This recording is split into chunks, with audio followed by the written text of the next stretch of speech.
Hey everybody, thanks for tuning in.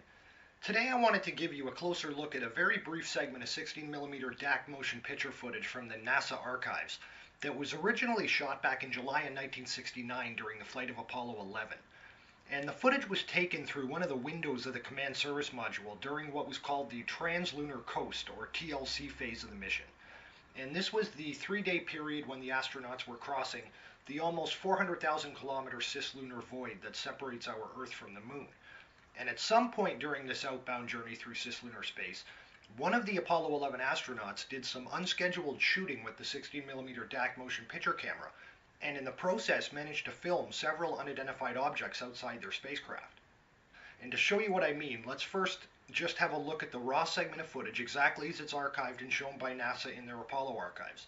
And I'll warn you though that this raw segment of footage is very brief and the scene it shows is very unstable. So don't blink or you might miss it. Here's the clip. Like I said, very brief and very unstable. And I need to clarify a very important point here related to frame rate and playback speed, because while this particular clip has been digitally archived by NASA so that when played back it appears to be about 1 second in duration, it is not actually showing us a 1 second period of time caught on film.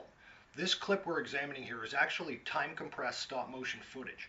And in this case, the sequence is comprised of 11 individual distinct frames of 16mm film that were originally exposed at 1 frame per second intervals over a period of 11 seconds. And this type of stop motion filming was possible because the Mauer 16mm DAC that was used throughout the Apollo program was in fact a variable frame rate motion picture camera that was capable of shooting at 4 different preset exposure speeds, either 1, 6, 12, or 24 frames per second. And in the case of this footage, rather than archiving it at the correct 1 frame per second playback speed, they instead incorrectly archived the sequence as if it had been shot at 12 frames per second instead. So this means that NASA actually present this stop motion sequence in such a way that it is being shown at a playback rate that's 12 times faster than what the frames were actually exposed at. In addition to those playback speed issues that must be appreciated, these 11 frames of stop motion film also clearly suffer from significant camera movement between each exposure. However, this segment of footage does provide us with a known stationary object within the field of view. One of the RCS quad thrusters on the lunar module is visible outside the window in all 11 frames of this sequence. So using that RCS quad thruster as our target object, we can stabilize this short sequence and effectively cancel out that camera shake. And in the now stabilized version of this scene, you see that the RCS quad thruster has been specifically targeted so that it now remains locked in place throughout the duration of the 11 frame sequence.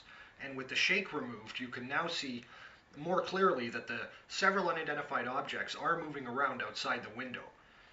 Now, unfortunately, due to the stop motion 1 frame per second nature of this footage, and the fact that the camera was handheld, there is significant object movement that occurs between each frame that was not caught on film. So any attempt to try to build individual flight path profiles for these unidentified objects so that we could better plot their individual movement tracks as they float across a field of view would be speculative at best.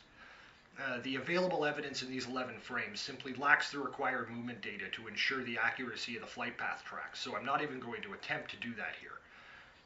When I first looked at the largest and most defined of these unidentified objects, the one that is initially visible for the first few frames at the top of the field of view, I was reminded of another somewhat similar looking unidentified object that was also filmed while in Cis Lunar Space just a few months prior, back during the Apollo 10 mission in May of 1969.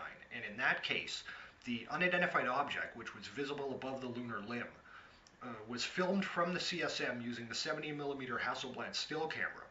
And while certainly not identical, this UFO filmed during Apollo 10 does seem to share at least some rudimentary similarities to the one that was filmed with the 16mm DAC during Apollo 11 2 months later, so I just thought I'd point that out here.